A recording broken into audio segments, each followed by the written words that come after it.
That's fantastic.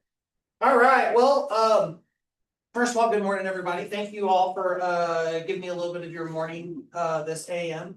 My name is Joshua Boatman. I am the regional technology trainer for the Ohio Valley region. If you don't know who I am, basically that just means I have a really cool job. My job is to travel across our region, meet with agents just like you, demo some of our command technology, ultimately help you find what piece of it, if anything, works in your business to provide a little bit of leverage in your life. So today is going to be kind of like there's two classes in one. I'm going to teach one class and then there'll be a natural stopping point. But if you want to hang out for the whole thing, the goal should be that we should get this thing done in about an hour and 45 minutes total across both classes.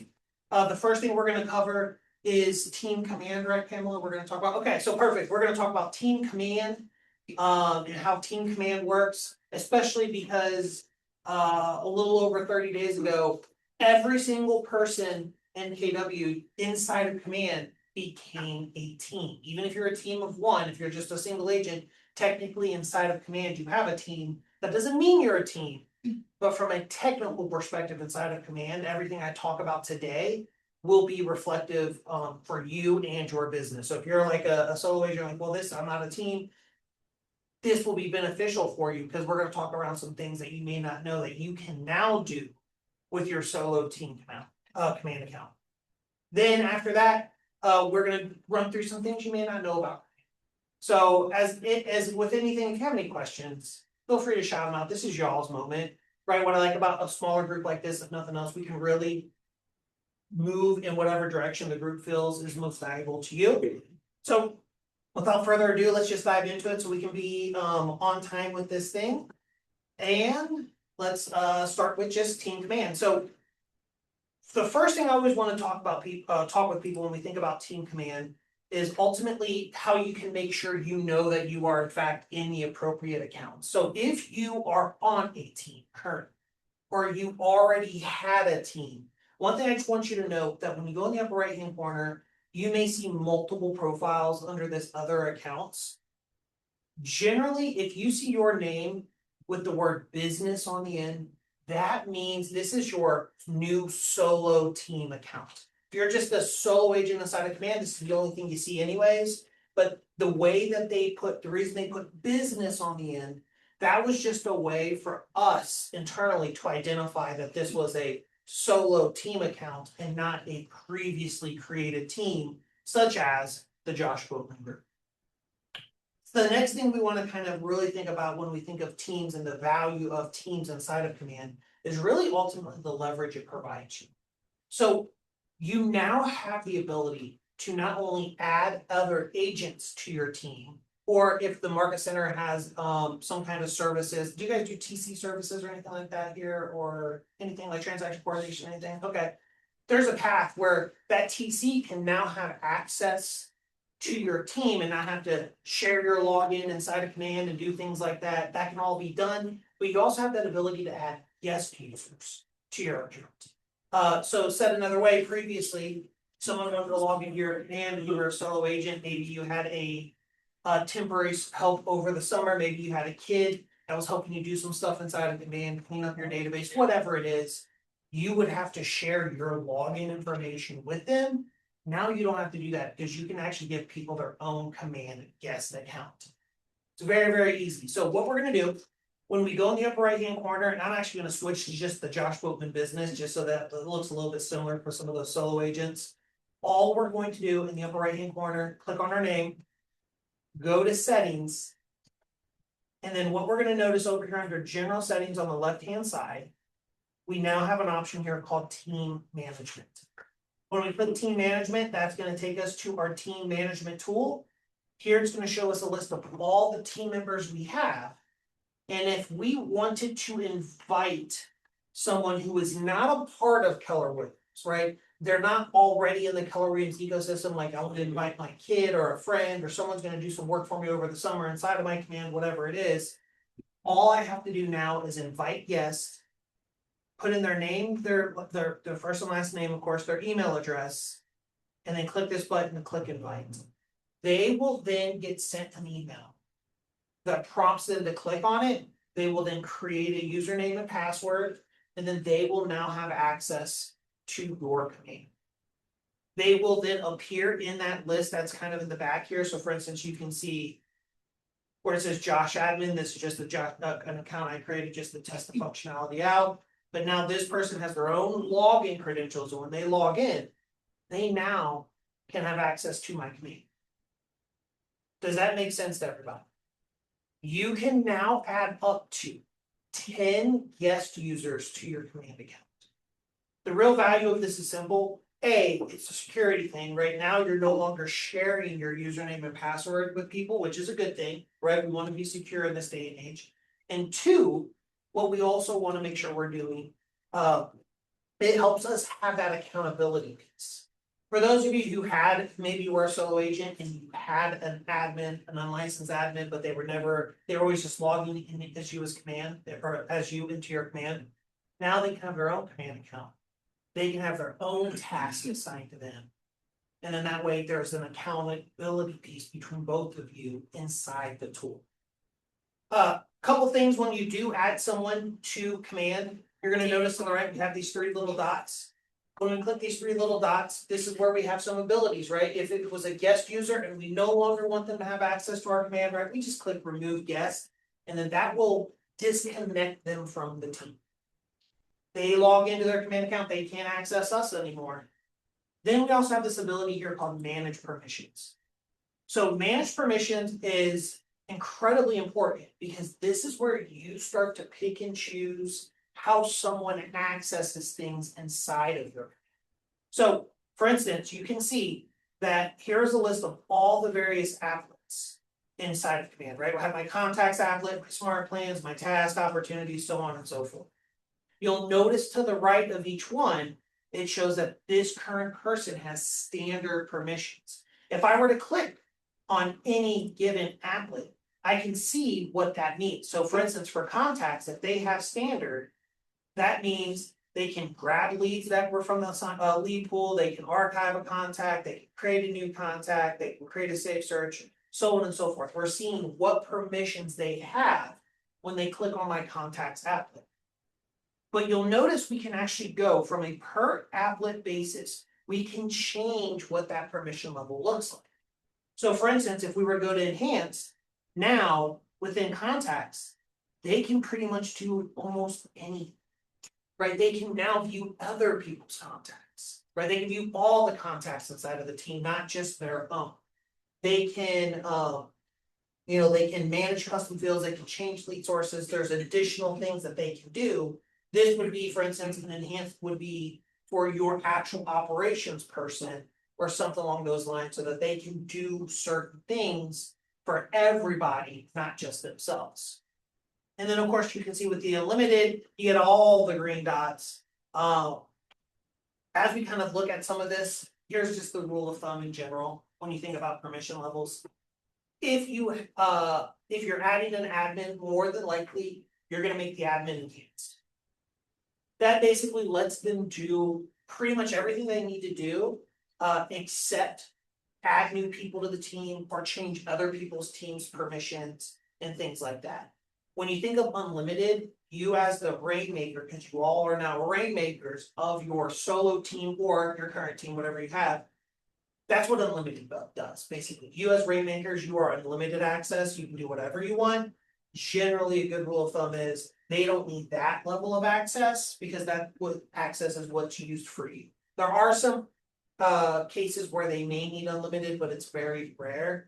And then if you are an agent who's thinking about starting a team or adding a buyer's agent or adding a listing agent or something along those lines, most of the time agents are going to have standard permission. And the reason we think of that is we want to, a lot of times on teams, we don't want the new buyer's agent to see everybody's contacts. We just want them to see the contacts that they brought with them, the contacts that they've been assigned, things of that degree so that they can be hyper-focused on their business and not seeing what Pamela's doing or what Kate's doing or what Josh is doing. Does that kind of make sense? Any questions regarding permissions? The biggest takeaway here is this is an incredibly easy way for you to truly see what someone can do. Right, so before you just add someone guest user access, before you just drop down this list up here, because this is just a quick way to give everyone permission everywhere. So if I said unlimited, it marks everyone unlimited. Do take some time to look and see what you want someone to be able to do. So that way you have a little bit more control over your database and what they're accessing, things like that. Excuse me. Yep. Can you do that per opportunity? So this is a great question. So when you manage per opportunity, we'll talk a little bit about that when we actually get into the opportunities applet. But think of this on what they can do when they go into any of these applets on the left-hand side. So this is kind of like a global permission list, if that makes sense, right? So for instance, for this particular user, Josh Admin, when he clicks on contacts on the left-hand side from his command account, this is all he can do, anything with these green dots. So it's not per contact, it's not per opportunity, it's not per task. This sets the permission level for when they click into an applet, what they can do within that applet. Controlling individual access to opportunities and contacts, we're gonna talk about that when we actually dive into each applet. But this is just to set that global permission level. Does that make sense? Question also, so under the standard for contacts, it says the archive contact. Does that mean if it's in the team account or their own solo account? So that's a great question. So when we think of setting permissions inside of Teams, this is everything within the team account itself. So when it says archive contact, this only applies, and here's a great call out, and I should have showed, like, if you have additional questions, you can hover your mouse over the little eye. This would only allow them to archive contacts that they are the owner of. And this will make a little bit more sense when we actually dive into the contacts, and I'll dive into that. I just wanted to kind of set the stage so you understand how you can control these permissions when I reference them. But if they have standard permission, for instance, James, they can't archive contacts that are assigned to you, that you own. Because A, if it's not assigned to them, they can't see it. And B, they're not the owner of it. So, I have an agent on my team right now that is under standard and she has contacts on the team profile and it's assigned to her. And she's the owner and it won't let her archive them, delete them or anything. So then I try to give her enhanced, but then now she can see every contact. Now I obviously don't necessarily want that. So I was kind of stuck in the middle of allowing the. She should be able, as long as she is the owner, and it shows, and I'll show the call outs, she should be able to do that. If it's not doing that, we need to take a look at it and see why. But the way that this is structured, if she is truly the owner of the contact, she's assigned that contact, she can archive it. That's the way it's set up. One thing that I would recommend, these updated permissions, a lot of these things have changed within the last 30 to 45 days. So it may behoove you to just double check when you go in and just verify that everything's checked. It probably is. But then we can touch base after this and we can take a look and see exactly what we see. And if we need to, we can submit a ticket to have them say, why is this not working the way that this is done? If that makes sense. Perfect. I don't want to spend too much time on the permission level. I just wanted to point out that you have that flexibility to set the different levels for different things. Any specific other questions regarding this before I actually start to dive into each individual applet? Oh, fantastic. Fantastic. All right, cool. So couple things when we actually dive into contacts, and James brought up some great points. I want to point out kind of how this generally works inside of the team. So whenever you click on any contact inside your team command, you're going to notice that there are two options down here, right? First, you're going to see where the account, where it lives. For instance, you can know that this is living in the Josh Boatman business. So if you're a part of multiple teams, we know where the contact lives, right? We can see that it's a part of that team. Then below that, we're going to see who owns the contact. So what's interesting about this is what should typically control the ability to archive, the ability to reassign, the ability to move a contact from one account to another, things like that. Whoever is the owner of it has the ability to do those things. But what's really important is going to be this assignee option. So when someone is an assignee on a contact, that basically is us saying, hey, you are responsible for the relationship with this contact. This is really, the assignee field is incredibly important, especially when we dive a little bit into smart plans and how smart plans functions inside of a team. But this is incredibly important because this is, if someone, for instance, if someone's standard. You could be the owner of the lead, but if they're assigned it, they now can see it inside of their command. So they're not seeing everyone's contacts because they don't have it enhanced, but if they have standard, they're just seeing their contacts that either they're the owner or they're the assignee of. Very, very, it's simple, but also just want to point out there can only be one assignee. And that's important because we're just assigning one person to be in a relationship with that contact. The thing below it that we very rarely talk around is collaborators. So the purpose of collaborators is kind of erroneous, honestly. Like very few people actually use collaborators. It's cool that it's there, but there's not a whole lot of use cases for it very often, especially with the enhanced team permissions we're seeing. But the idea of a collaborator is simple. While there can only be one assignee of a lead, right? If I go into a contact and I hit the little pencil icon, I can see here are the assignees that everyone on my team. A collaborator, there can be multiple collaborators. And what that basically allows someone to do is have visibility into a contact, but they really can't change a lot about the contact. So let's just say there is a scenario where maybe you have, this is the only time I've ever seen it actually be useful.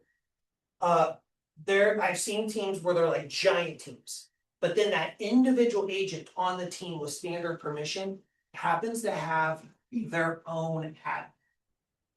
Right? Well, we don't want their ad to have enhanced access to our team, because then they can see everyone's contacts. We only want that admin to see the contacts that are assigned that agent on the team. They could then, their admin could join our team, and then we would add them as a collaborator to that contact. That at least gives their admin the ability to have some visibility into the contact. It's limited on what you can do. You can't archive it, you can't delete it. You can update some information, you can add notes. So that way that admin can still be effective for that agent, but we're still limiting their purview. That's pretty much the only use case I've seen it. But it's just good to note that you can have multiple collaborators under a single contact, but only one assignee. And outside of that, the other things to keep in mind when it comes to teams inside of command, especially with contacts, is how lead sources and how tags work. So when you have someone inside of command and you're in your own solo business or they're their own rainmaker, one of the things that they have the ability to do is to create whatever tags they want, right? They can create whatever lead sources they want. One of the limitations within the standard permissions of contacts is that agent on your team can't create their own tags. They can assign predetermined tags. You as the rainmaker, you and maybe your operations team, you come up with tags that you want everyone to use. They can assign those tags, but they can't create their own tags. So that is just a limitation within the standard. And the reason behind that, some people are like, well, that seems weird. Well, when we think about teams and how we can provide leverage, a lot of times, especially for operations people, being able to identify all the leads, all the contacts a specific way is important. So here's a great example that I worked with last year. There was an agent that they had a team and they gave everyone enhance. Everyone could do whatever they want. But they had an operations person that was going to pull a list to send out Christmas cards. And everyone was supposed to use the Christmas card tag. It's supposed to say Christmas card, but not everyone did that. A couple agents on the team created Xmas card. So when that operations person went and pulled the Christmas card tag, they didn't pull the addition Xmas, right? Then they missed a huge chunk of that database and it wasn't identified. So by controlling the tags, we create a system in place that we can identify all the leads in our database to make sure that we're marketing to them, that we're able to, especially when it comes to operations or from a consistency standpoint, what we're doing. And it's kind of the same idea with lead sources, right? When we hone in on those lead sources and we make sure everyone's kind of using the same thing, then you as rainmakers of your businesses can actually manage and view where did all those leads come from. Does that make sense? You of course can give someone enhance if you want that ability for them to do those things. But just be aware that part of the reason they limit that scope is for that purpose, to just make sure that they are kind of following the plan of the team and not their own. Outside of that, there's really nothing major inside of contacts that really affects team command. Everything else pretty much just functions the same. There's no limitation once they're inside of a contact outside of the few I just noted that they can add any field, they can update the field, they can do those things, they can add notes. Once they are assigned a contact, they basically have that contact, they just can't create their own tags. They can't archive unless they're the owner and things like that. Any specific questions around contacts before I jump to the next apple? Does all this kind of make sense a little bit, hopefully? Yes, I see some head nods, that's perfect. All right, so I'm not gonna spend a whole lot of time on tasks. Tasks are, kind of boring, they're the things you have to do. So, I prefer to not have tasks, it's just easier, I get to do whatever I want. But I just want to point out how task works in teams.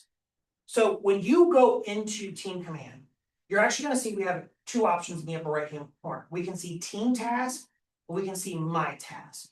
This is important because a lot of times, especially as your purview with being a rainmaker or if you have enhanced, you'll see everybody's task.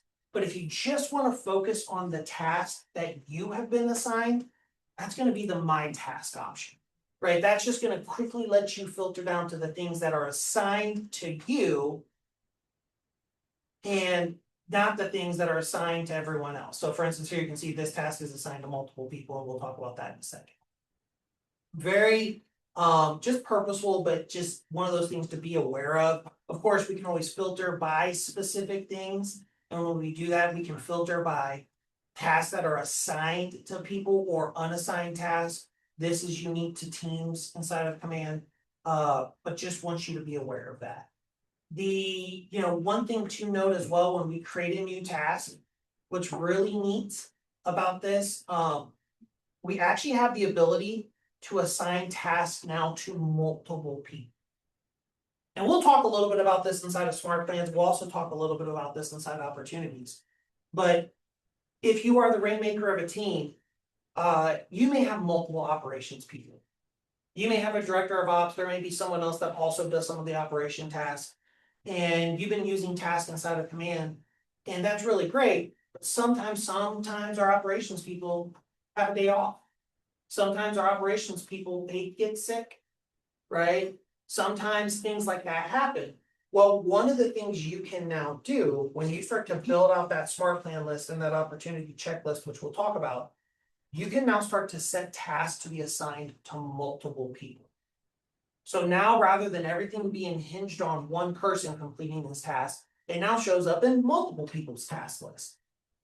And what's neat about that is if one of those people completes the task, it marks it complete for the other person as well. We're just assigning it to multiple people. It's just the single action that needs to take place for this contact or this opportunity. But then when whoever completes it for both. So we're not having people try to do the same work, but they at least can see what needs to be done. Very cool new enhancement. One of the most highly requested things for a lot of teams, because sometimes you have multiple people doing multiple things. Any questions regarding tasks before I jump out of this? Is the only option if one person does it, it's done for all, or is there an option where all of them need to complete it? It's just one person does it does it for all. If you want the same, like for instance, I would want to definitely understand like a little bit of the context behind that, because like if you have like one contact and like, can you give me an example of a task that you would want multiple people to complete the same task for the same contact? Just for like reporting or like what did they do that week type of thing, of clicking on a link to fill that out. So in that case, if you wanted multiple people to do the same task, then depending upon the smart plan, you would just create the task 3 times and assign it to each individual person. Does that make sense? That would solve that problem in a sense of like, they each would have their own task that they need to complete versus a group task that gets marked off when one of them completes it. Does that make sense? All right. Couple other things just to note, and I'll talk about this a little bit in the second half of the class. One of the big things just to mention, this is just a cool thing. If you're ever curious where a task is coming from, why the task was created, there is this created by option, and this is going to tell you who created it or what created it. For instance, you can see these are tasks that I created, and these are tasks created by smart plans, because these are the names of the smart plans. So if you're ever looking at your task list, you're like, Josh, there's just a lot of tasks, I don't know where they're coming from. I would like to start over fresh, but they just keep coming back. That's just gonna be a good indicator on where it's coming from, and then you can go and find that smart plan or whatever it is and stop those tasks from being created. All right. All right, the next we'll spend just a little bit of time on smart plans, and this is kind of important, especially if you're on a team and maybe there are multiple rate makers. So the first thing we always want to do, if you haven't done it yet in smart plans, when you go into smart plans, you're going to see this little gear in the upper right hand corner. We're going to click on this, and this is going to take us to basically our smart plan defaults, our designated agents. So what does this basically mean? So there are 3 types of actions inside of a smart plan that generally need to come from someone. These tasks are triggered, or these actions are triggered, and depending on how they're triggered, it determines where the text comes from, where the email comes from, where the task is assigned. So we can see we have tasks, emails, and text. Below this is just where we kind of set our designated agent. Basically, all this means is this is just the default. Going forward, do you want it to, for every task, you just want, when you add a task to a smart plan, do you want it to default to the rate maker? Or do you want it to default to the contact assignee? If you remember when I talked about contacts, I said there can only be one assignee, right? So contact assignee, if we say all tasks, when I add a particular contact to a particular smart plan and it creates a task, by default, I want that task to be assigned to whoever is assigned that contact. Does that make sense? That's all contact assignee means. This doesn't mean you can't change it individually when you're building the smart plan. This is just an opportunity if you're like, hey, going forward, every single smart plan I build, by default, I want everything to be the contact assignee. I don't ever want there to be a mistake where I forget to change it from Rainmaker to contact assignee. I want that to be the default. And then down here, because we have a default designated agent, right? We have it called Rainmaker. We have a Rainmaker section here. If you have multiple Rainmakers on the team, we can only have one primary Rainmaker for that Rainmaker field under the designated agents. Once again, that doesn't mean if the Rainmaker is assigned the contact, then they would be the designated agent because they're assigned the contact, so then they would get the task, and the email and the text would come from them. But we have to designate at least just who's the primary Rainmaker. You just want to make sure whoever it is set up that you've made that purposeful decision. Sometimes there's a primary Rainmaker, there's a secondary Rainmaker. It doesn't really matter because we can control it per smart plan, and I'll walk you through that. But I just wanted to point this out. You can kind of set up those agent fields here. All right. When we dive into smart plans, a couple things. When we think about permission levels, and we talked about permission levels previously. So we have that standard, we have that enhanced, and we have that unlimited. When it comes to standard, the limitations is this. Standard agents cannot create their own smart plans. They cannot download smart plans from the library. They can only utilize the smart plans that you have already provided to them. So they can add any of their assigned contacts to a smart plan, but they cannot change a smart plan. They can't rewrite a smart plan. They cannot create their own smart plan. Sometimes that's not what people want. That is a great opportunity where when we think of that permission level where we could pick the permission per applet, contacts, it makes sense for them to be standard. Maybe for your team, you want to give people the ability to create their own smart plans. You could give them enhanced. just for the Smart Plans applet, which then still limits their view of the contacts they have access to, but then gives them the ability to create and edit and change Smart Plans, download them from the library, whatever they want to do. Just keep in mind, any Smart Plan that is created by them or downloaded by them or anyone on the team, everyone can see that Smart Plan. It doesn't, if they create their own Smart Plan, everyone on the team can see that Smart Plan, everyone on the team can use that Smart Plan. It's not limited in the sense like, well, they created it, it's their Smart Plan, only they can see it, no one else can see it. No, when it's in the team Smart Plans library, basically, everyone can see it, everyone can use it. That would be one of those caveats where you may have standard and contacts and enhanced for Smart Plans, just depends upon how you want to use it. Couple other quick things when we actually look at a Smart Plan as we dive into it. This will just kind of, we'll kind of give you a couple quick suggestions here, right? So for instance, I'm not going to dive into how to use Smart Plans, but if we, for instance, have a task, when we add a task over to Smart Plans, this is where we have that default that I mentioned earlier. If it's always checked, assigned to designated agent, and because I set that default designated agent earlier to contact assignee, it's automatically going to assign this task to whoever is the assignee of that contact. If I want to change that, I can uncheck it, and I can actually say, hey, I want you to go to the default Rainmaker. It's fantastic, right? Okay. If I want the default Rainmaker, that's that default Rainmaker. Or I can specifically assign this task to other team members as well.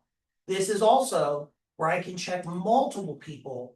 And for this particular Smart Plan, if I want to create that group task, when I'm creating the task, this is where I can select multiple people within it, and it will be assigned to all of them. That it's one task, only one of them has to complete it, but they all get the task.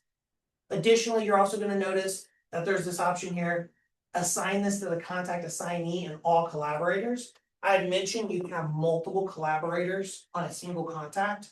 This is where the assignee gets the task and all the collaborators get assigned that same group task. Just a quick way versus you actually having to go through and check everyone. But you just have that flexibility. Any questions regarding how that assigned to field works within task inside of Command for Teams? Perfect. All right. Just, and it's kind of the same idea for text messages. So when we sit here and we look at text messaging, right, we have that same idea because this is always defaulted sent from designated agent. It's going to look from the contact assignee. Now, this is important here because a text message, when we especially are using Twilio, has to come from either the Rainmaker or the contact assignee. Depending upon what is selected here will determine which Twilio number is being utilized. So for instance, even if I was assigned, I'm on Pam's team, and even if I was assigned the contact, Pam's my Rainmaker. If this step says Rainmaker, when the contact enters this step, it will send a text message from Pam's Twilio account because she's the designated Rainmaker. So it'll come from her phone number. She'll get the notifications, things like that.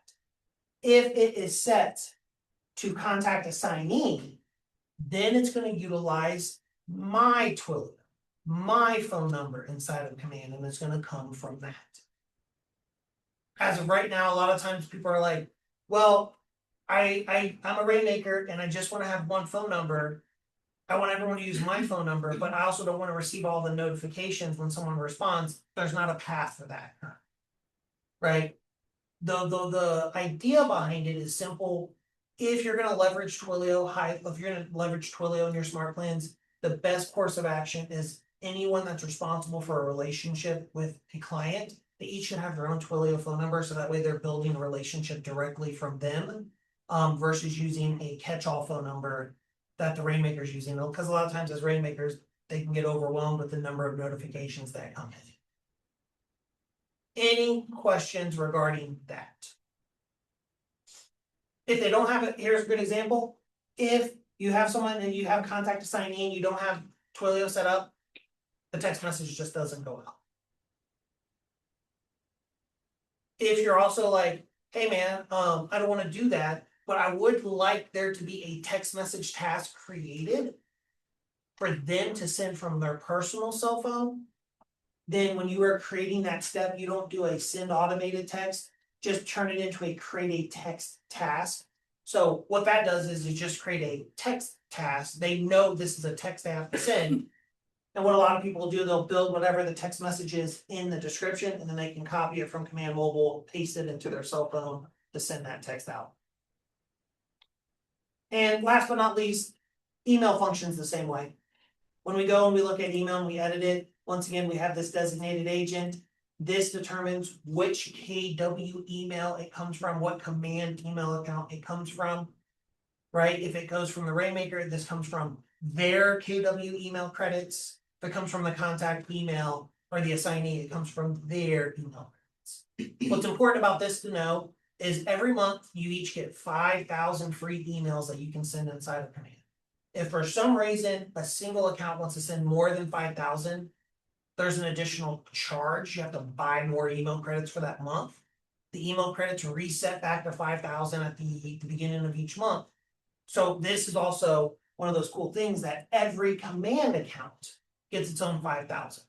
So if you're making sure all the emails are going from the contact assignee, if I send 1,000, because I'm the assignee, I still have 4,000 left to send in that same month. If Pam as Rainmaker sends 2,000, she still has 3,000 email credits from her Rainmaker account that she can still send. So we can kind of like use each individual command account. And then ultimately too, the benefit of that is very similar. If anyone responds to my emails that came from my command email, I get the notification. Very easy, very simple.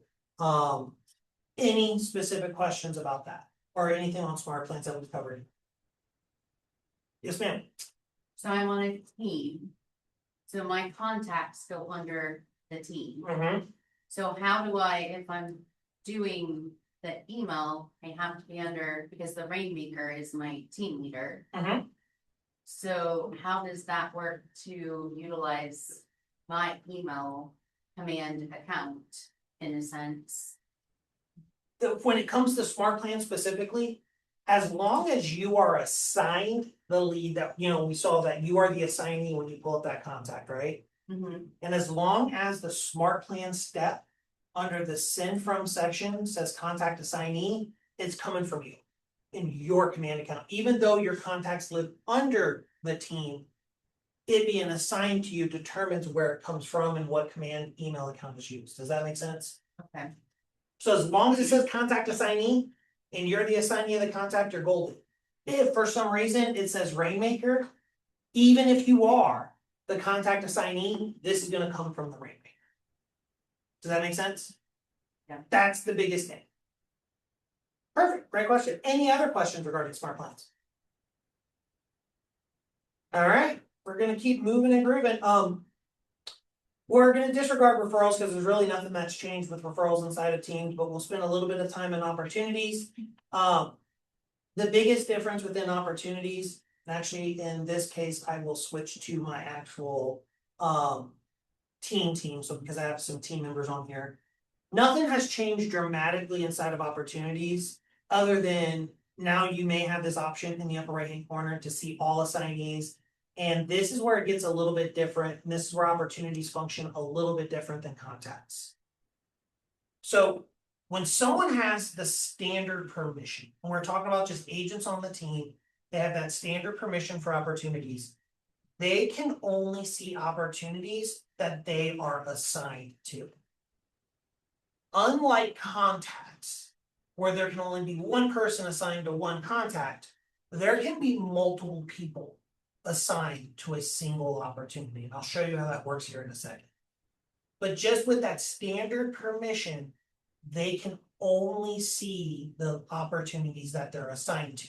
So when you as a Rainmaker, for instance, when you're looking at your pipeline, by default, it has everyone on the team checked. So I can actually see how many different opportunities are in the various phases of the various pipelines.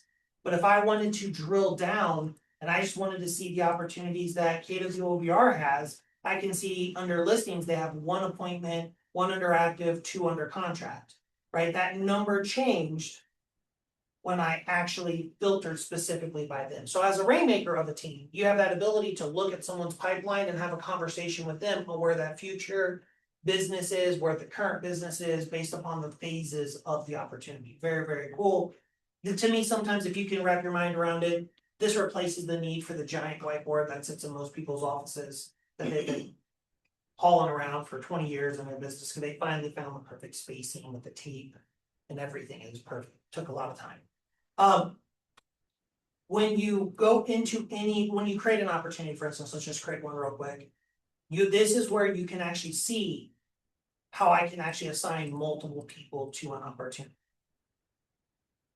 A good rule of thumb that I always tell everyone, whether if you're an agent on the team or you're a rainmaker of a team, I would always tell anyone whenever they create an opportunity to always assign the admin to the opportunity as well. Even though the admin will have enhanced permission, they can view all the opportunities. It's better if we just build into best practices, assign it to the admin on the team, and if you want, they can also always assign it to you as rainmaker, even though you have full visibility for other things, especially with future integrations, with transaction platforms, and who knows what direction we'll go. By granting this level of permission here, it just makes things a little bit easier depending upon which direction we see opportunities go, right? We control that on the front end, we build that best practice, it just makes things easier. And then outside of that, opportunities function the same exact way, right? Of course, at any given point, you can always go into any particular opportunity. And we can edit it, and we can remove the different team members, right? So if we actually want to go through, we can sit here and we can see the assignees here. We can adjust that and say, hey, I actually wanted Jimmy to have that one, not Josh. We can adjust it there. It's very simple. And then the other big thing with teams inside of opportunities is really going to be if you decide to take advantage of opportunity checklists. So very similar to what we saw inside of Command or inside of Smart Plans. When we go to create checklists for our various stages of an opportunity, we have that same ability to create tasks and have those tasks be assigned to multiple people on the team.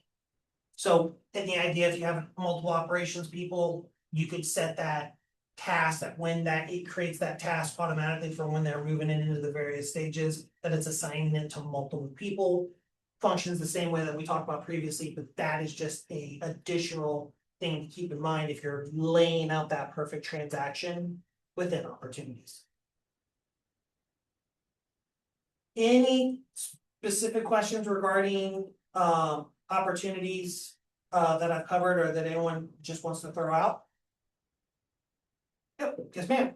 I have one currently I'm trying to put in for closing today. Okay. I didn't put it in earlier because there were some conditions and different things, and I'm bad about it, I admit. But I'm trying to put it in, so it's a buy. I'm the buyer's agent. So it asks for the brokerage, when you go into it, I put Keller Williams, but then it's a third party referral. So it's Veterans United. So it's got umpteen million different addresses doing business as Veterans United, but it's doing business as. So you're talking about when you're trying to plug in the commission? Yeah, and it's not allowing me I'm like stuck. It won't let me pick something. I pick it, but it won't populate the address. I pick another one, it doesn't populate because there's multiples for this referral. So I'm having an issue and I can't get past it. I've been working on it for 2 weeks almost or whatever. Trying to, I just need to get with somebody, but it's the brokerage when it asks that is Keller Williams. I tried putting, so I put my name in then, thinking that maybe that's what I need to put in. And then it shows that I'm the 35% referral. Sure. So I am having issues with that. Is there any way to, and I printed off the address from the invoice that Veterans United sends us with the address.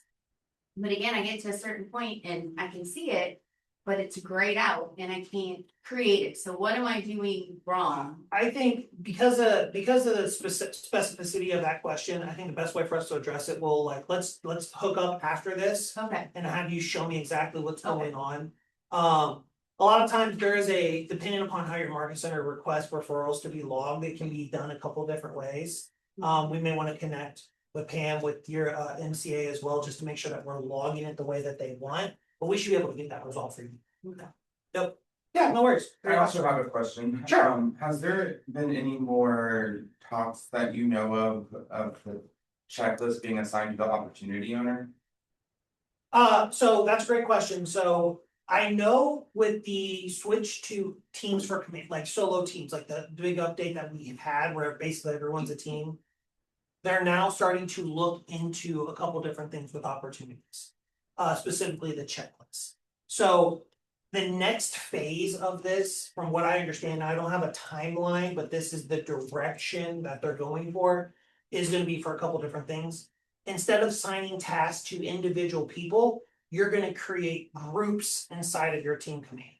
So say for instance, you have the operations team, now you assign the task to the operations team, which and then multiple people are a part of that operations team. In addition to that, it will be the opportunity, it won't be the opportunity owner per se. Because the team is always the owner of the opportunity. But so that doesn't, to your point, I think I know what you're trying to assign it to the person that created the opportunity, so that way it's per that specific person. Yeah. I think what we're gonna start to see from what I understand is there's not gonna be multiple assignees to an opportunity, there will be a primary assignee to an opportunity. We're gonna see a transition like that. But that, I don't know any ETA on that, that is just some of the things that has been shared with me now that they put this structure in place to build upon. Alright, I'm trying to think if there's any other things that I wanna show you guys inside of this, no, I mean, that's pretty much just the biggest thing for you to just kind of keep in mind when you're dealing with teams inside of command. The assignees, the best rule of thumb, just anyone that you think is ever gonna need to touch an opportunity, just teach your people to just put them in as an assignee, just on the front end. What's really easy about creating opportunities, especially you can do it all from command mobile, assign multiple people inside command mobile. And then if you are a rainmaker of a team and you have agents on your team and you haven't built out an opportunity checklist yet, I would highly recommend you consider it. This is a great opportunity for you to really build a structure of what you want to deliver as a team to your clients. And it's a very easy way to build that process, so when stuff gets moved naturally through the pipeline, the appropriate people are being notified to take action on the item they need to take action on. All right. So marketing is a little bit different. So this is the marketing app. If you guys aren't aware of it, this actually just launched yesterday. We'll talk a lot about this in my class after this. But what I want to just mention a couple things on how this generally affects teams is going to be in and around when you do email campaigns. So when we do email campaigns and we create an email campaign, by default, this is, you have to what's the best way to say this? Unlike a smart plan, where we can have individual emails come from individual command email accounts. When we do campaign emails, you do have to designate a single account that all the marketing kind of comes from. And the idea behind it, there are two rules of thumb, right, wrong, or indifferent. The idea behind it is that smart plans are more personal to the person. Newsletters are more communication of a team as whole, the same message to everyone, we're communicating as a team. That's the idea of like an email campaign, which would typically be a newsletter. So if you want to adjust that, we would actually go in the upper right hand corner and click settings. And then over here under command settings, under marketing, we have our default marketing accounts. And then this is where we can kind of set some of these default accounts up. We'll dive more into the marketing applet just in the second piece, because outside of that, there's not a whole lot that really affects teams anymore, especially with the sunsetting of designs. Reports are reports based upon the only thing you need to really know about teams from a report standpoint. Depending on your role will determine what reports you see. So said another way, There are going to be reports rainmakers have access to because they are the rainmaker that someone with a role of individual agent or lead agent or buyer agent on the team will not have access to. It's less about permissions in this case. It doesn't matter if they're unlimited, enhanced, standard, that's irrelevant here. It's more about the role they have. There's an answers article that I will, I'll share with Pam, she can get out to you guys, that kind of will break down what those reports are by the role, so you have an idea. But just wanna mention, permissions typically don't play a part here. This is just based upon what role they have. So, listings, now I'm gonna click on listings, and here's the truth, listings is gonna look a little bit different in certain parts for me than it is for you. Because I'm a part of a lab right now where we're seeing some enhancements done to the listing search capabilities inside of Command, various things like that. The biggest thing you just need to be aware of when you go into your listings applet, under your listings, you will be able to see all the team members' listings here if they are the listing, the co-listing agent, whatever it is, and you can specifically filter by those specific team members if you just want to see someone's listing. Josh, are you hearing much yet about the stuff that's coming up next quarter as far as entering your listings in Command and being able to choose where they go? Yeah, so what Dale is referring to is our partnership with Cotality. So Cotality, and I don't know if it's really gonna affect you guys much on the front end, but Cotality is a huge data warehouse company and they happen to own the MLS product Matrix. And I don't think you guys, your MLS is Matrix, what are you, Flex up here? Okay, so what BLX is, at least initially, and it will only really function for matrix-based MLSs on the front end. But the idea is simple, that rather than you putting your listing in the MLS directly, you'll be able to put your listing inside of Command first. And then we will push your listing information to the local MLS.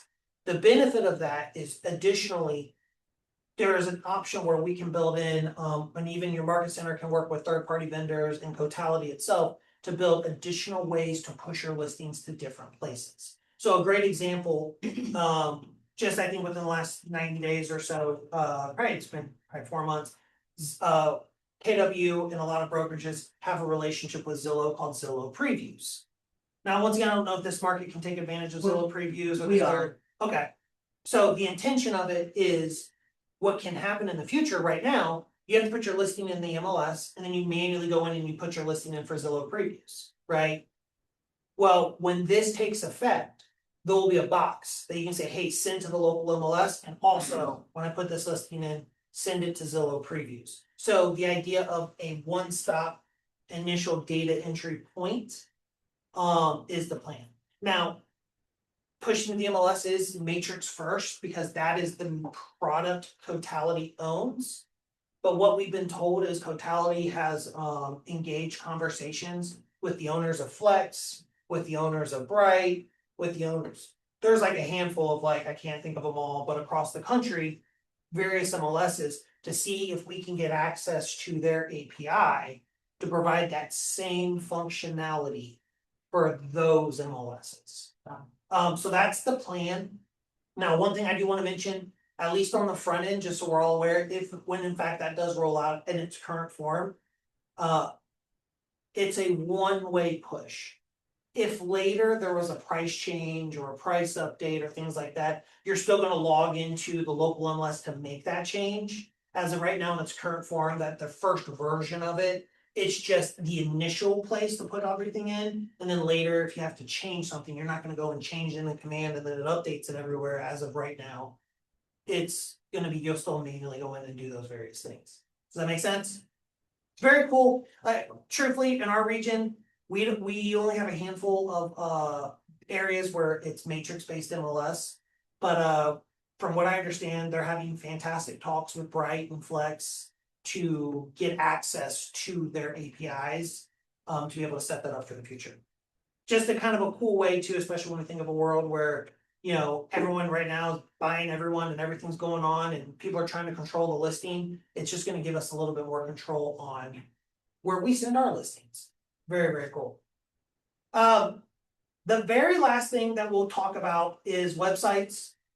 And then with websites, with teams, it's very, very similar if you've done anything with your agent website. If you haven't done anything with your agent website, you have a third-party website, that's okay too.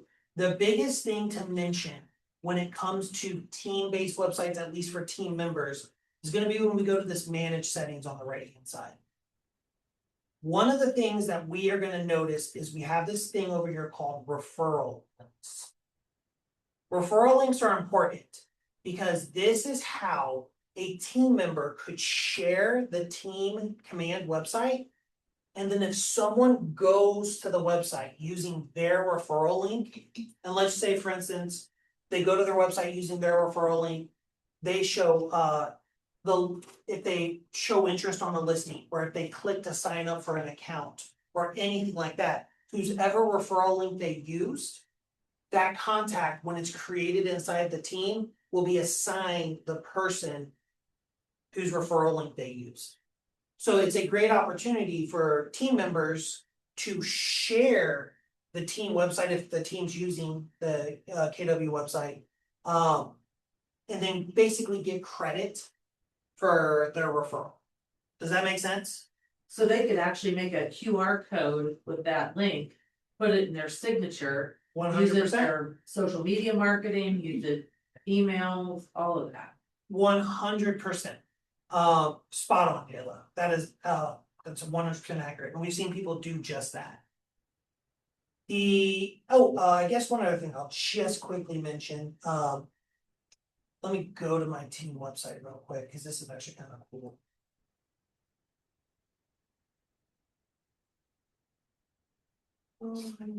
Verify money.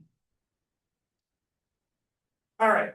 The last thing that I just want to mention that's beneficial from a team perspective, and a lot of people don't know about this, and I'm going to repeat this a little bit in my class right after this, things you didn't know about command. But one of the things people have forgotten, especially teams, is that your agent, your team website, your agent website inside of command can actually generate any open house sign up pages. So if you go to your team website and you do a search for any listing, doesn't matter, I'm just going to randomly click a listing. So I'm just gonna click on this listing, but imagine this was my listing, whatever it is. If I go to that URL at the top, the big long text at the top, and I go to the very, very end, and I do a / and I type in open house. Right? I don't delete anything, I just to the very end, I add / open house and I hit enter. This will generate a open house sign up sheet for this particular listing. Since I'm on a team and this is my team website, it's gonna say, hey, which team member is gonna host this open house? So for instance, let's just say I say this is my team member KWGC. I say create sign in. You'll now notice that it says hosted by and it'll say their name, and then it creates this unique. This link, if you turn this whole thing into a QR code at an open house, when someone comes in, they can scan it. They can fill out their information. When this gets entered into the team database and it's created as a contact inside of the team is the owner, but whoever hosted the open house is now the assignee of that contact. Very, very cool, right? The big thing I just want to mention though, this is a unique link. So if you create a QR code for it, don't reuse the same QR code over and over and over for different listings because you'll need to create a new QR code for every listing and if you have different people hosting. So for instance, if later, KWGC hosts it once and the next week someone else hosts it, I'll need to go through those same steps to create a new QR code selecting the other team member as the hoster. So that way those leads can go to them. Does that make sense? And just, Oh, sorry. I was, go ahead. well, and just real quick, one other thing that I'll just quickly mention, if you're like, this is fantastic, Josh. How do I do a QR code easily? Right, this is great. How can I just take away with this today? It's very simple. If you're in Google Chrome and you happen to like dinosaurs, which who doesn't love dinosaurs? Monsters, that's who don't love dinosaurs. Just click the 3 little dots in the upper right hand corner and I don't know, it's not showing up. It's not showing up. Let me Let me reshare my screen. Let me reshare this, reshare the whole screen, see if that works better. There we go. If we click the three little dots on any, and this can be used for any website, if we click the three little dots in the upper right hand corner, go all the way down to cast, save, and share. And then over here under share, if we click create QR code down here at the bottom, it will create the QR code for the whatever website we're on with all the specific information. And this QR code would be specifically for this listing, specifically hosted by KWGC. And I can copy and download that as well. Of course, you can copy the URL, put it in Canva as QR code link generator. But I, the QR code to me, but you can easily use that, print it out, whatever it is. And then they can host that open house. Now, When we that both have contact, questions. when that contact then drops into command, Mhm. then can you add, to have a smart plan automatically set up as soon as it does, like we do with the landing pages for other leads? So the answer is yes. And I didn't want to dive too deep into some of that because I didn't want to like overwhelm you. But the answer is yes. Any lead that comes from the open house sign up page, they all have the same lead source. So what you can do is set up a lead route that when a lead comes into the system for that particular source, it can then automatically be assigned to a smart. Now, very, very easy to do. Let me see if I can't find an example. Let's look at this one. So when I have this person come in to my website, right? The lead source was open house, but that's by design. When they come through an open house page, the lead source by design is open house. If I want to trigger that to then go to a smart plan, this is a little bit more involved. So if you have additional questions, feel free to reach out to me, connect with Pam. Like this is something we can help you with. But it's very, very easy. If we go into our settings, just note that we see this lead source open house. We go into our settings. Over here on the left-hand side, we go to command settings. We go to contacts. We go to lead management. And then when we create a rule, we give the rule a title so we can identify it. Let's just do something real. Let's just say open house leads, whatever it is. We can decide how we want to route that lead, whatever it may be. And then we can then go next. And then from this lead source, we are going to select open house. Or open house site. I can't remember which one it is. It might be open house site. When the lead comes in and it has that source, right, it will go to whatever agent we select, whatever it is. And then we can then say go onto a specific smart. Now, things with this to be aware of. What you're seeing here, the reason there's a lot of options here is because I'm in a full team. So when we route leads, we have to decide how leads are going to get routed. To your point, Dela, it doesn't go from someone's open house sign up page assigned to them to a smart plan. And then at that point, when you do a lead route on a team, it's going to, you're gonna have to kind of designate who it gets assigned to, right? Who gets the lead from a lead route standpoint.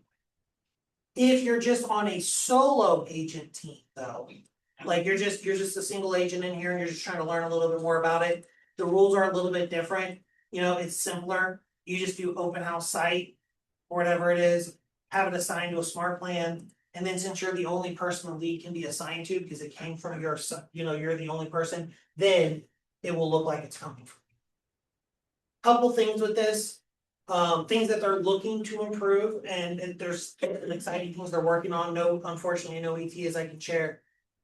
This isn't specific to any open house. So if you have 3 team members and they're all having 3 different open houses, they're all using those 3 open house forms. Whenever those leads come in, they're all going to use the same smart plan. The smart plan's not smart enough yet to sit there and say, thanks for attending 123 Sesame Street. It doesn't see that it came from that open house landing page. So when you do build those smart plans that you're leveraging, you want to build it with the idea of more of a catch-all versus something specific if you want to take advantage of the automated smart plan. and things like that.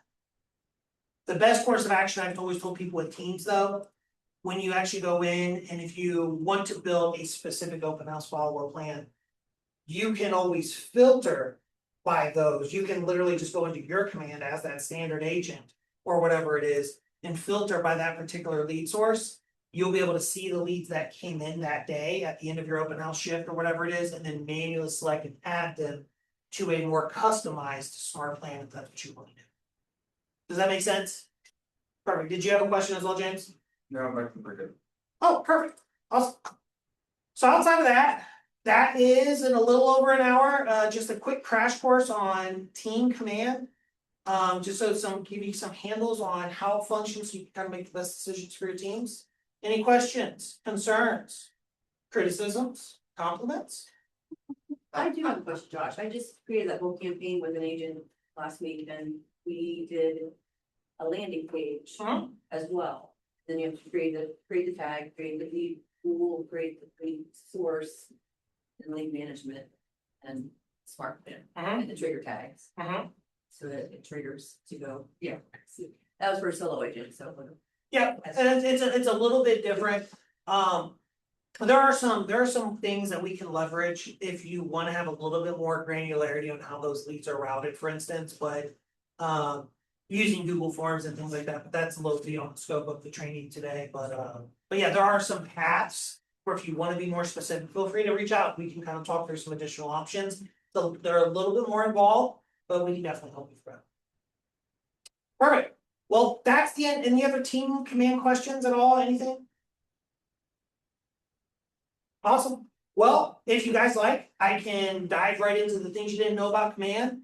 The good news is this should just take about 40 or so minutes. I'm just gonna hit the highlights of things you didn't know. And then or some of the things you probably didn't know. And then you'll be free. So the reason this is actually one of my favorite things to talk about, things you didn't know inside command, mostly because of two things. Command is constantly evolving, right? Command is constantly changing. There's new things happening with it all the time. And one of the things and that's really, really exciting. But the downside to that sometimes is because things change rapidly, we may talk about something for 2 weeks and then 2 weeks later something else comes out. And we talk about that. And then we talk about something else, right? We're always like, hey, check this out. Command can do this, command can do that. And then we get like people like me, for instance, get stuck with this thing, what we call the curse of knowledge. Right? I think because I've talked about it previously, that everyone remembers everything that I've talked about. And so sometimes we go through things and we go at such a rapid pace that we forget there are some really cool things command can do that you may not be aware of. So we're gonna try to cover honestly about 10-ish or so things. I don't know the exact count. Things are changing all the time, so I always just try to like hit the most important things.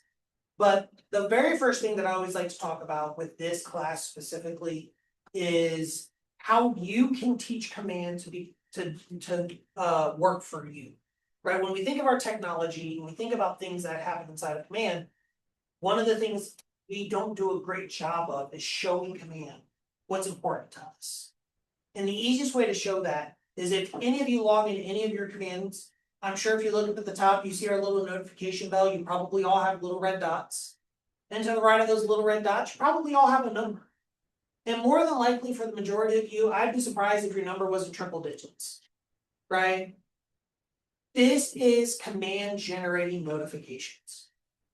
Now that's really, really cool. Command can notify you about a lot of things.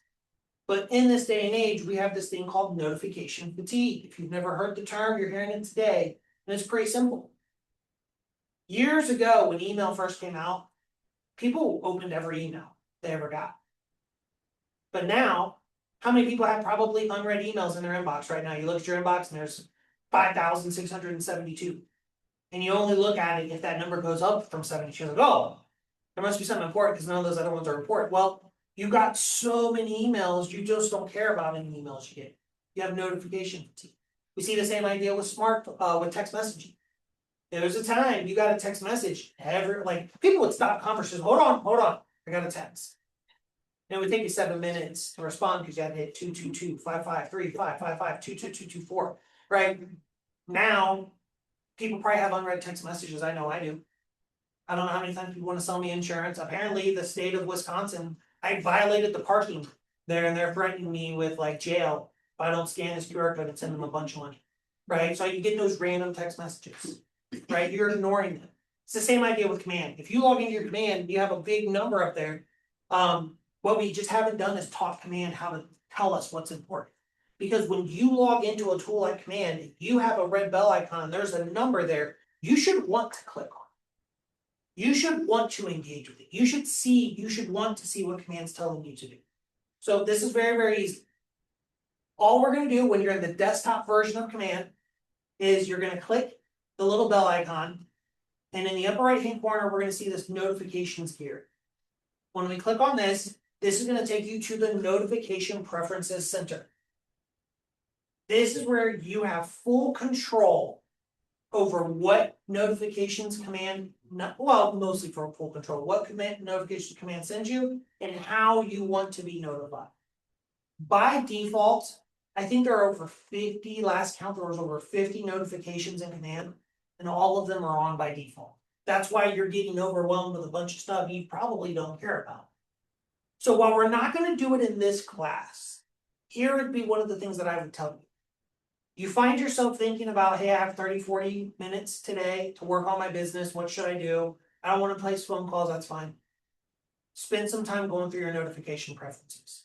It's not gonna be fun, it's not exactly the sexiest thing you can do inside of command, but it's one of the most beneficial things, because now, once you go through it and you tell command what's important to you, you will want to start to take action on these notifications that are coming in. A good example would be if we go to the consumer applet or the consumer section here, right? We can click on it and then we can decide when we look at these specific notifications, how do we want command to notify us? So for instance, if we receive a lead from a lead form, someone went to our agent website, they said, man, they fill out a form or something. Do we want to be notified that? Sure. Do I want that to be a desktop in-app, which is this little bell icon? If I do, I would make sure that that box is checked. Do I want it to be mobile in-app? That's if I'm pulling up command mobile and I see the little notification bell icon in command mobile, I would check this box. Or do I want to receive it as a push notification to my phone, just like when DoorDash tells you your delivery is going to happen or Amazon says your package has been shipped? I would check this box. You have the flexibility to not only just turn off the notification entirely, but also kind of pick and choose how you want to be notified. Once again, by default, all of these are on all the time. So maybe there are only certain notifications you want to get a push notification because those are important for you. And maybe there are some notifications like your contact logged into your app or your website, maybe you don't care. Maybe I don't care that someone logged into my website. I don't care that they logged in. I don't need that notification. I'm not gonna do anything with it. I'm not gonna pick up the phone and say, hey man, I saw you just logged in. What are you looking at? No, I'm not gonna do that. Maybe I didn't check those boxes. So that way I'm not bothered with notifications I don't care about. Another great example. We go back to our notification preferences. All right, go back to our notification preferences. Let's just say, let's go to opportunities. What about this compliance request returned? You guys don't do compliance inside of command, so it's probably not that big of a deal for you. But if you ever did, you just uncheck all those. Who cares if compliance was returned? Not me. I'm cashing checks. I'm selling real estate. That's a broker's problem, right? No, but you could pick and choose how you want to be notified. For you guys, maybe commission. Right, maybe you want to be notified as those commissions are getting processed inside of command. Hey, bam, you can control how that is set up. Once again, not the funnest part of command, but I think one of the most important things you can do, because then that way, when you log in, you should never have that notification fatigue of all these tasks. You're like, I don't care about any of this stuff. You'll actually want to do that. Does that make sense? Any questions regarding that? All right, perfect. Couple other quick things we'll just quickly run through inside of contacts. Things you probably didn't know you could do inside of command, inside of contacts. We have advanced filtering. We have a lot more filter options. One of the really neat things we can do when we're in their contact list, we go to filters. We can actually filter by contacts on specific smart plans.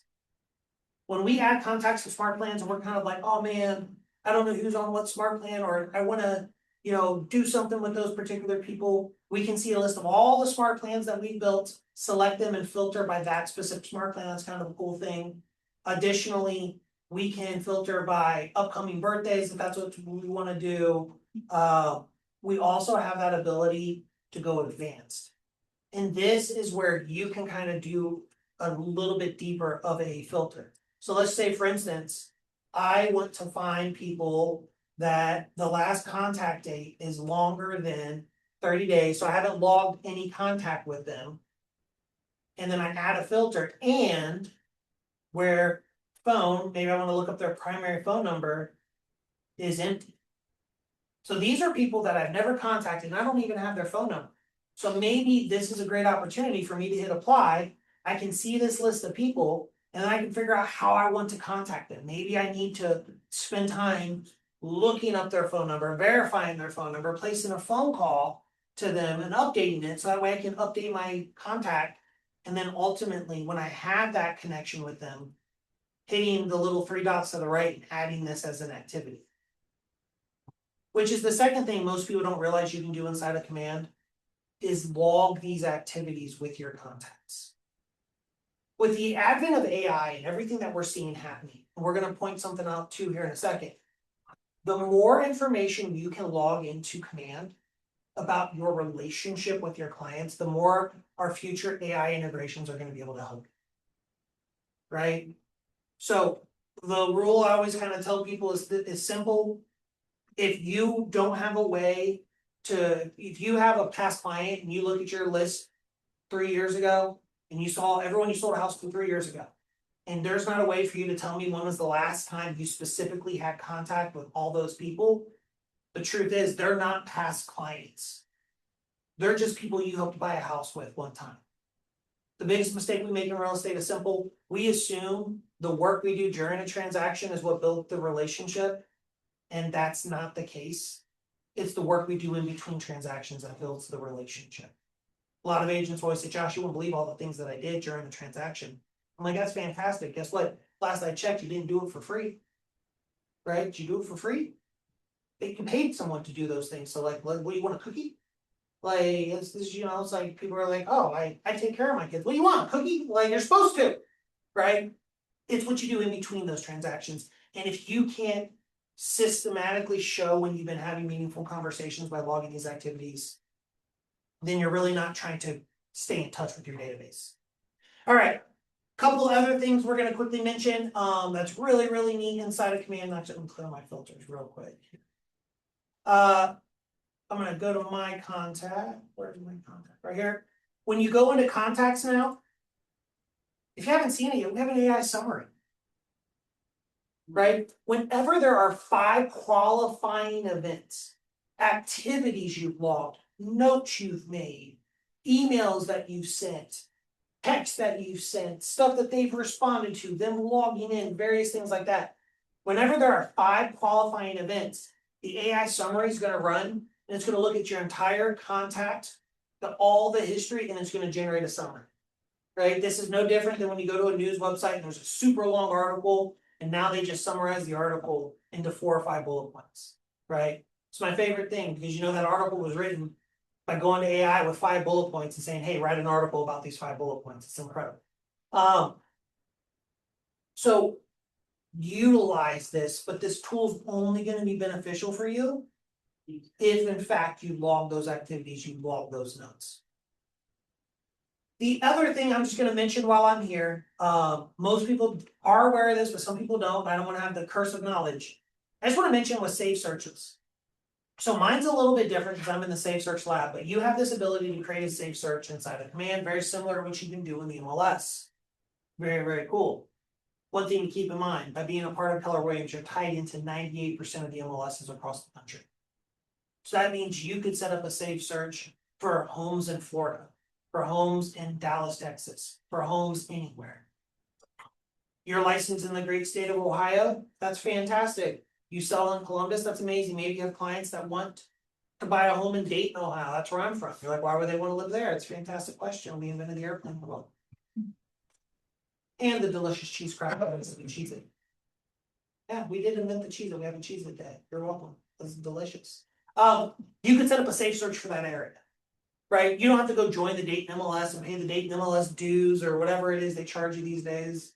You can surface those properties to them just as if they went to Zillow's website to set up a search. Doesn't mean you're getting the agent remarks, doesn't mean you're getting the property disclosure, it doesn't mean you're getting any of that. If they're interested, you would still need to reach out to that listing agent to get access to the lockbox and all those various things. And it also means that you can start helping people view where maybe they want to move next. Outside of that, the last thing I'm gonna mention is we have the ability inside of Command to create custom fields. Something a lot of people don't utilize a lot, but I think there's value here if you know this. In addition to all the fields we've already created, if we click custom, we actually have the ability to add a custom field. And you can see here's a handful of custom fields I've already created. But if I wanted to create a, custom field for cookies, maybe I give away cookies every year. I do cookie flavor and I click create as new. Well, we have 4 types of custom fields. We can create text as if I just want to type in text, right? It's unique to every single person. Date is if this is just going to be a specific date field. Number, if I just want to make sure that I can only type in numbers here. But then I also have drop down where I then can create the drop down list. So like what we got a cookie type, well, we got chocolate, peanut butter, of course. Sugar cookie. And then for those weird people, I don't know why you would put like coconut cookies on there. It's gross. But anyways, but you just put a comma in between each one. And we create that custom field. And now you have a unique custom field for every single contact that you can then utilize to quickly say, hey, they want chocolate chip cookies, they want peanut butter cookies, they want, sugar cookies, they want ginger snaps, like whatever it is. So that way you can create a very organized thing. And what's neat about that, when you go to filter contacts, and you go to the advanced filters, we can filter by those fields. So now I can filter by, I just want to see the people that want chocolate. Now I can see these are the people that want chocolate cookies, right? Very, very cool things you can do. Any questions regarding contacts? Anything I've shown you here? Oh, fantastic. All right, since most of you are already, I don't think anyone new came in, I'm gonna skip a little bit about tasks. Because tasks, the biggest thing I was just going to show you is the multiple assignees and things like that, the group tasks. You really don't necessarily care about that. Smart plans, handful of things that I'll quickly show you that you may not be aware of is specifically when you're setting up to send emails and text on any day but day 1. Whenever you send an email and a text, when you click on that particular email and you hit the little pencil icon and you're writing your email, one of the things you can do is pick the time of day this email goes out on that particular day. So now you can kind of structure when texts and emails are going to go out. You can't be specific. You can't say 7:02 p.m. But you can pick windows, right? You can sit there and say, hey, I want this to go out early in the morning.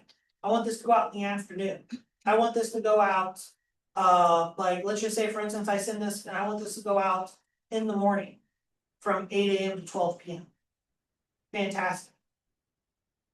And then even on the same day, I can then have that a text message go out the same day, but later in the day. I could have multiple emails go out the same day on different time frames. But what's really cool about this, maybe I send an email out in the morning saying, everybody, it's pie giveaway day, come pick up your pie. And then later I have a text message that goes out and says, hey, just as a reminder, you have, pie giveaway ends at 8 o'clock tonight, or whatever it is. We can structure some of that communication. You can be purposeful on when things go out. The thing to note, you can only set the time of day on the any day but day 1. If you go to day 1, we can't pick the time of day when it enters the smart plan because it's going to try to schedule it to send it immediately between appropriate hours. That said, we don't send any text messages past 8 p.m. or before 8 a.m. Right? Someone can't engage into a smart plan and it's 3:30 in the morning and they get a text message from your command, doesn't work out. The last thing that I'll mention is when you're in a smart plan, we look over here on the right-hand side, we have our smart plan details. You only see this screen if we're not currently clicking on a step. If you're like, hey, I don't see it over here, it's because we have a step highlighted. So we want to just click on a blank spot. We want to click off the step to see these smart plan details. There's a couple things I want to mention here. First, we have our auto add remove rules. We have our add trigger tags. This is where you can associate a tag with a smart plan. And then going forward, anytime that person has that tag applied, they are automatically added to this smart plan. Very multiple use cases, just keep in mind a couple things. This is a going forward trigger. So if someone already has that tag, by adding that trigger to the smart plan, those people don't automatically get added to the smart plan. And if you remove that tag, it doesn't remove them from the smart plan. This is just a one-way type thing. Additionally, the other thing to quickly mention is remove contact when we have these two options. When a contact replies to an email from the smart plan or when a contact replies to an automated text from the smart plan. This is important because you may have old leads that came from various sources and you set up a long-term nurture smart plan and it sends emails and or text messages trying to re-engage them. Say for instance, it sent a text message from your Twilio trying to re-engage them, they responded. You got the notification on your command mobile, you start having a conversation with them outside of command on your cell phone, which you should be doing. But if you don't remember to remove them from that smart plan, a week later, while you're in conversation, they get another text message from you saying, hey, Josh, it's been a while, just want to touch base with you, see what's going on. And then they're going to be confused, like, wait, I'm talking to Josh. Josh, is this not you? Like, no, it's because you forgot to remove them from the smart plan. So whenever you have smart plans that you're trying to get a response so you can build the relationship, just make sure you have one or both of these checked. Because that way, if they respond to this text message, if they respond to the email, command will automatically remove them from that smart plan. Very simple thing, but very, very powerful. So I Yes, have, ma'am. I have a question. So I have notifications that I get where, like on the app. It says that somebody's unsubscribed from my smart plan. Does that automatically take them out permanently from receiving that smart plan?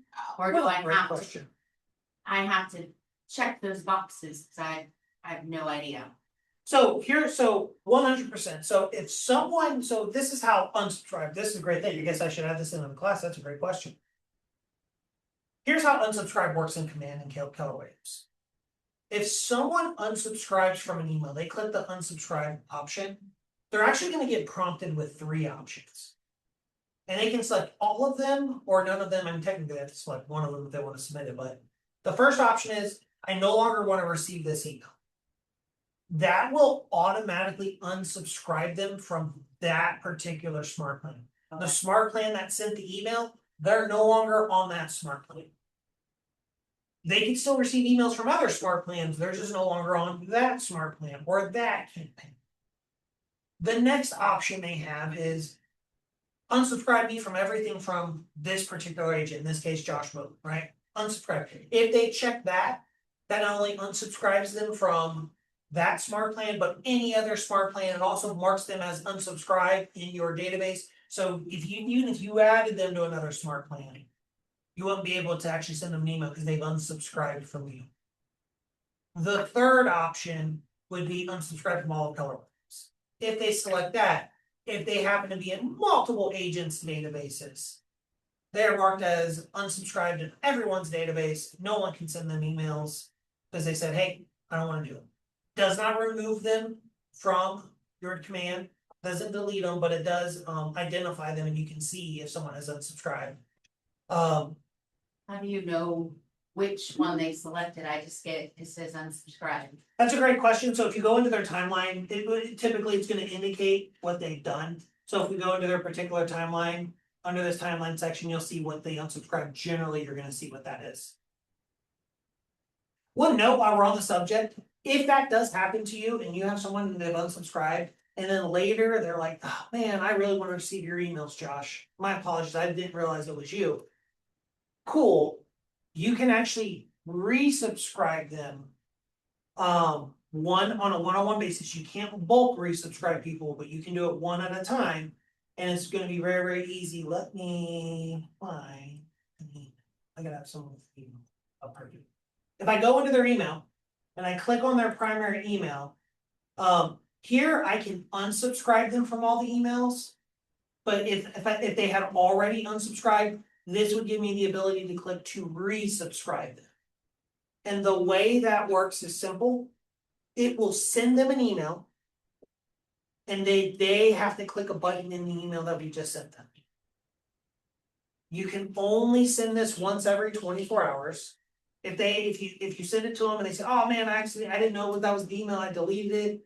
You gotta wait 24 hours before you can send it again. You can't just spam them, resubscribe, rewrite, that kind of defeats the purpose of an unsubscribe. And you can only, and it's a one-by-one basis. You can't bulk select a bunch of people and say, well, I know all 10 of them want a resubscribe. You gotta do it manually. It's one by one by one by one by one. So it's just a good thing to know. Josh, in the analytics for emails, can you still see? Yep. Click a view and Yep. subscribe there as well. Yep. And that's actually the next thing we're gonna dive into. And this will be kind of what we tail ended on. Well, there might be one other thing, but with the new marketing applet. So just yesterday, designs went away. There used to be a designs applet, it used to be called designs, now it's called marketing. With our partnership with Canva, or what I like to call Canva, because KW Canva, it's Canva. I thought it was hilarious. I like it. Thank you. What that basically has done is we no longer needed that old designs, we brand based portal that we were using that no one was really using anyways. So they've sunsetted that and now they've moved everything to a marketing campaign. Or a marketing applet, and then within this is where we do our various paid ads. If we want to do designs here, in this case, designs here, this is how you're gonna access your email editor. The same email editor inside of Command that we were using previously. Right, to build your fancy newsletters or whatever it is, that's still here, that design aspect still lives. That's just gonna happen under designs where you can create those designs. Additionally, under emails, this is where your new email campaign lives. And this is where, when you start sending your email campaigns, where we can see the deliverability overall, open, clicked, unsubscribed. Sorry, I don't have one yet because it just launched yesterday, so I'm gonna get one set up for future classes. But we also can kind of see how many emails you have remaining. I mentioned that 5,000 that you have each month. You can see I've already sent one. So there's 4,999 remaining. Of course, we'll be able to see unsubscribes per campaign, various things like that. The biggest thing of change for you guys to know about this, if you decide to take advantage of email campaigns, is when you create an email campaign, is how the recipient list works. So the recipient list, in previous versions of this, you actually had what they called an email list. And it was, the best way I can describe it, crappy. It was crappy, it wasn't great, it just was tough to use. You could only have 25 people at a time. It was really hard to manage that email list. It was just a real crappy design. Now what they've done with this new interface is they're tying this recipient list to what we refer to as smart views. And I specifically skip this in contacts because I'm gonna go back to contacts to show you how to create a smart view. But you now have the ability to drop down and select a smart view of who you want to send emails to. And then, of course, like anything else, you'll do your subject, select your design, import it, text only, whatever you want to do when you're building that email. But this is the new revamped email designs. If you are using MailChimp to send out newsletters and you're doing things like that, this would be a great opportunity to sit down with Pam and sit down and see if we can't recreate your newsletter inside of this tool, because this is very comparable to what you can do inside of MailChimp now. And you can get the same data and metrics that you're generally receiving from MailChimp. I would be upset with myself if I just didn't mention one thing whenever we're talking about sending emails to people. the number one mistake most agents do is they send emails to people without their permission. Right, when agents call me and like, Josh, my emails are getting in spam, they're being marked in as like, I'm getting a bunch of unsubscribes. And my first question is, well, did you get their permission to send them the email? Or did you just create something and just select your entire database and just send them an email? Did you give them context as to why you would be sending them an email? They're like, well, no, I didn't do that. Well, generally that's why. Because technically, when you send someone an email without their permission, that's the definition of spam. You're spamming them.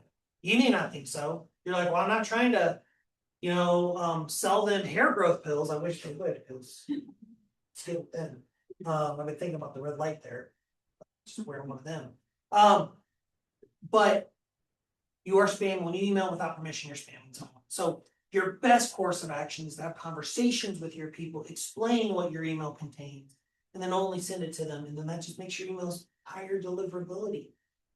Then they're actually going to get your emails and be able to open the emails that you want them to get.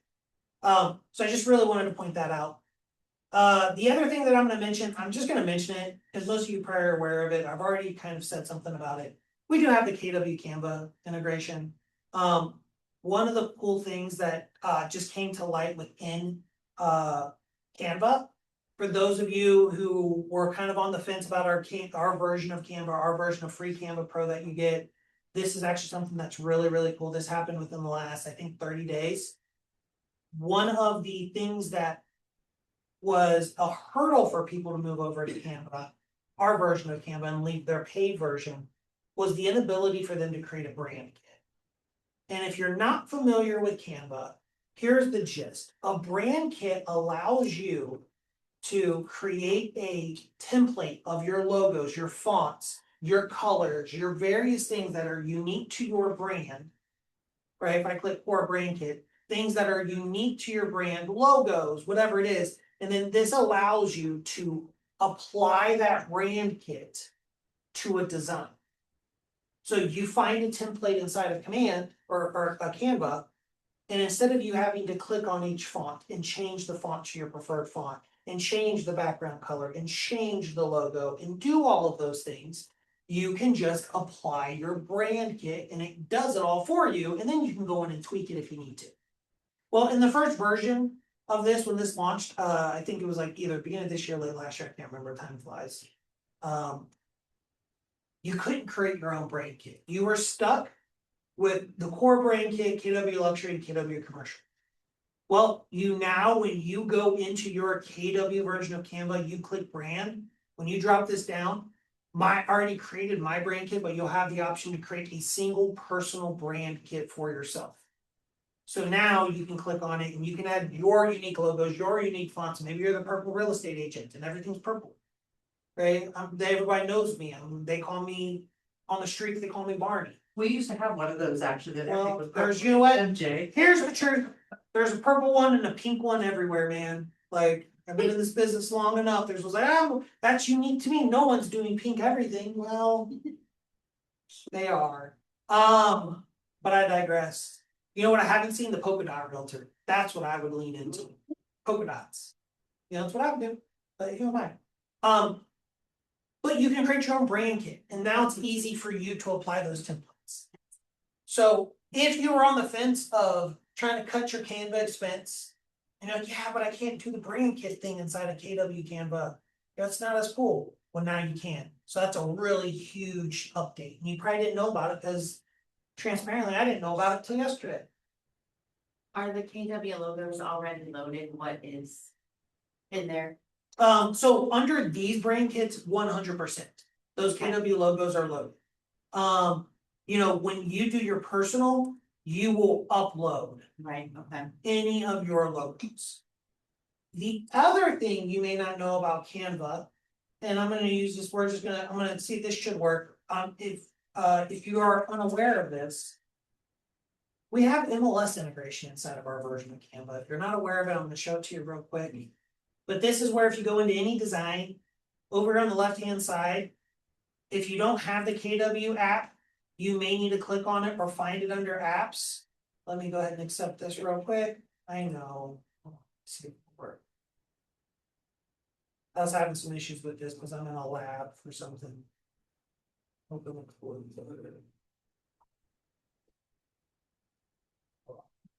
Same problem. Holy, let's try this. Oh my gosh, I'm killing. This.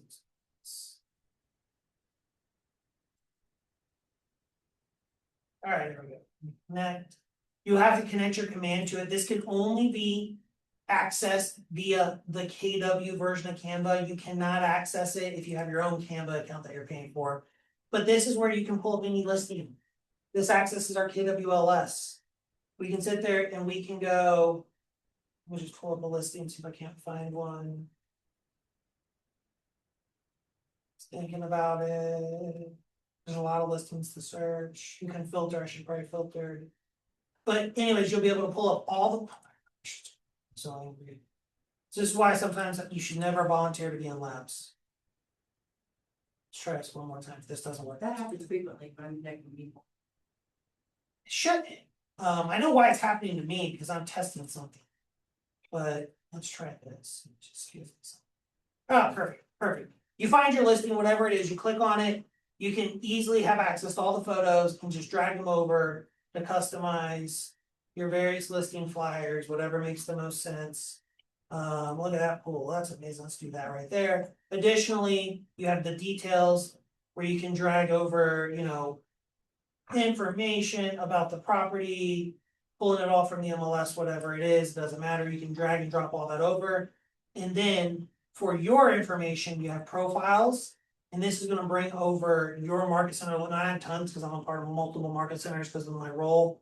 But your market center logo will be here. And So you bring that in to begin with, or is it there because they're part of this market center? they're part of the market center. It will even push over. This will even have your photo. It doesn't show my photo because obviously I just don't want to make people sick. But it's a joke. But ultimately, when you click, oh, there's my photo. It is working. When you click on it, here's the logo. Here's the information. You can drag over. Look at that Photoshop. Look Photoshop. Amazing. It's listed Josh Boatman. That's me. Bachelor for sale. My teeth haven't been that white since I was born. You didn't have any. That's fair. It's fair.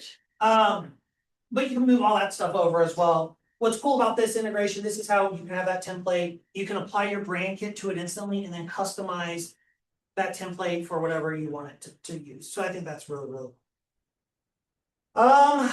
Did you say you had to be in both command and what else, KW?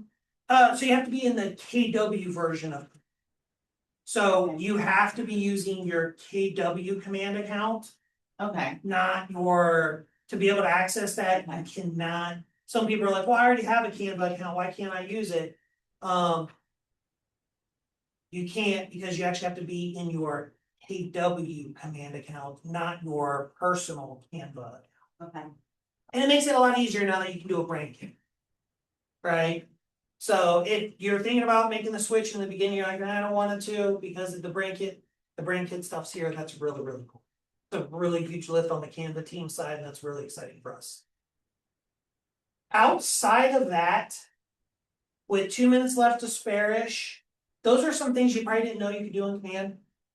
I try to do this, every, probably twice a year. Sometimes I'll do this via Zoom. If you guys are interested, I can always send you the Zoom link, just kind of give you recaps of things. Keep in mind, Pamela's an amazing resource as well. She gets all the command updates from me on a weekly basis as well. So whenever she's offering to do stuff like that, it's a great opportunity to spend some time with her. And she has an amazing slide deck she can run through just so you guys are aware. She's not just for onboarding, so if you Right. wanna implement something. If you're an agent that's been with us for years and you haven't implemented things as they've come along, go sit down and say, hey, I wanna have a technology check. And check against, the checklist of things that have come out or a specific item you want to apply.